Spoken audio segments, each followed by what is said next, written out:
അസ്സലാമു അലൈക്കും വറഹ്മത്തുള്ളാഹി. അൽഹംദുലില്ലാഹിൽ വാഹിദിൽ ഖഹാർ വസ്സലാത്തു വസ്സലാമു അലാ മുഹമ്മദ് മുസ്തഫൽ മുഖ്താർ വഅലാ അലിഹി വസ്ഹാബിഹിൽ അഖിയാർ.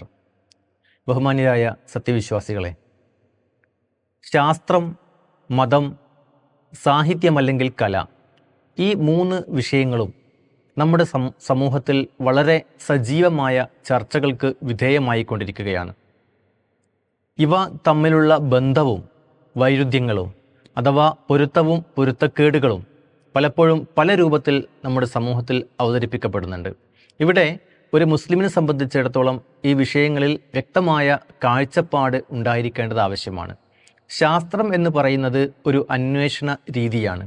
മനുഷ്യൻ്റെ പഞ്ചേന്ദ്രിയങ്ങൾ കൊണ്ട് മനസ്സിലാക്കാൻ സാധിക്കുന്ന വിഷയങ്ങളിൽ, പ്രതിഭാസങ്ങളിൽ, അത്തരം പ്രതിഭാസങ്ങൾക്ക് പിന്നിലുള്ള കാരണങ്ങൾ വിശദീകരിക്കുവാൻ, ഏത് രൂപത്തിൽ മനുഷ്യൻ്റെ പഞ്ചേന്ദ്രിയങ്ങൾക്ക് മനസ്സിലാക്കുവാൻ പറ്റുന്ന രൂപത്തിൽ അതിൻ്റെ കാരണങ്ങൾ വിശദീകരിക്കുവാൻ വേണ്ടി രൂപകൽപ്പന ചെയ്യപ്പെട്ട ഒരു അന്വേഷണ രീതിയാണ് ശാസ്ത്രം. ശാസ്ത്രത്തിന് അതിൻ്റേതായ രീതിശാസ്ത്രവും ഉണ്ട്. അപ്പോൾ മതം എന്ന് പറയുന്നത് മനുഷ്യനെ സംബന്ധിച്ചിടത്തോളം ഒരിക്കലും അവൻ്റെ പഞ്ചേന്ദ്രിയങ്ങൾ കൊണ്ട് മനസ്സിലാക്കാൻ സാധിക്കാത്ത, ഒരു രീതിയിലും മനസ്സിലാക്കാൻ സാധിക്കാത്ത വിഷയങ്ങളെക്കുറിച്ച് പ്രവാചകന്മാർ നൽകുന്ന മാർഗദർശനം പിൻപറ്റി ജീവിക്കുന്നതിനെയാണ്, അല്ലെങ്കിൽ പ്രവാചകന്മാരിലൂടെ അള്ളാഹു നൽകിയ മാർഗദർശനം പിൻപറ്റി ജീവിക്കുന്നതിനെയാണ് മതം എന്ന് പറയുന്നത്. അപ്പോൾ യഥാർത്ഥ മതവും യഥാർത്ഥ ശാസ്ത്രവും തമ്മിൽ ഒരിക്കലും വൈരുദ്ധ്യം ഉണ്ടാവുകയില്ല. അള്ളാഹു ഈ ലോകത്ത് സൃഷ്ടിച്ച പ്രകൃതി നിയമങ്ങളിൽ മനുഷ്യൻ്റെ ബുദ്ധി കൊണ്ട് മനസ്സിലാക്കാൻ സാധിക്കുന്നതിനെ പഠിക്കുവാനുള്ള സംവിധാനമാണ് ശാസ്ത്രം. ആ മനുഷ്യൻ്റെ ബുദ്ധി കൊണ്ട് മനസ്സിലാക്കാത്തതിനെ ദൈവികമായ മാർഗദർശനങ്ങൾ വഴി മനസ്സിലാക്കുകയും ഉൾക്കൊള്ളുകയും ചെയ്യുക എന്നതാണ് മതം കൊണ്ട് ഉദ്ദേശിക്കുന്നത്. ഇനി സാഹിത്യം അഥവാ കല ഇസ്ലാം അനുവദിച്ച പരിധിക്കുള്ളിൽ നിന്നുകൊണ്ട് വിലയിരുത്തുമ്പോൾ തീർച്ചയായും സാഹിത്യം എന്ന് പറയുന്നത് മനുഷ്യൻ്റെ ഈ പ്രപഞ്ചത്തിൽ, മനുഷ്യൻ ജീവിക്കുന്ന ഈ പ്രപഞ്ചത്തിൽ കാണപ്പെടുന്ന ഭംഗിയുടെ ആവിഷ്കാരമാണ്.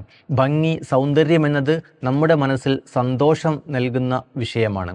പരിശുദ്ധ ഖുർആനിൻ്റെ ആലാപനം, പരിശുദ്ധ ഖുർആനിൻ്റെ പാരായണം, അത് കൃത്യമായ നിയമങ്ങൾ അനുസരിച്ച് കൊണ്ടുള്ള പാരായണം തീർച്ചയായും നമുക്ക് സന്തോഷം ജനിപ്പിക്കുന്നതാണ്. അതിന് അതിൻ്റേതായ ഒരു സൗന്ദര്യമുണ്ട്. പരിശുദ്ധ ഖുർആനിലെ വിശദീകരണങ്ങൾ, പരിശുദ്ധ ഖുർആനിലെ ആയത്തുകൾ നമ്മൾ പരിശോധിക്കുമ്പോൾ അവയിൽ ദൃശ്യമാകുന്ന പ്രാസഭംഗി, അത് ഒരു സൗന്ദര്യമാണ്. ഈ രൂപത്തിൽ അള്ളാഹു നിശ്ചയിച്ച സൗന്ദര്യത്തെ ആവിഷ്കരിക്കലാണ് സാഹിത്യം.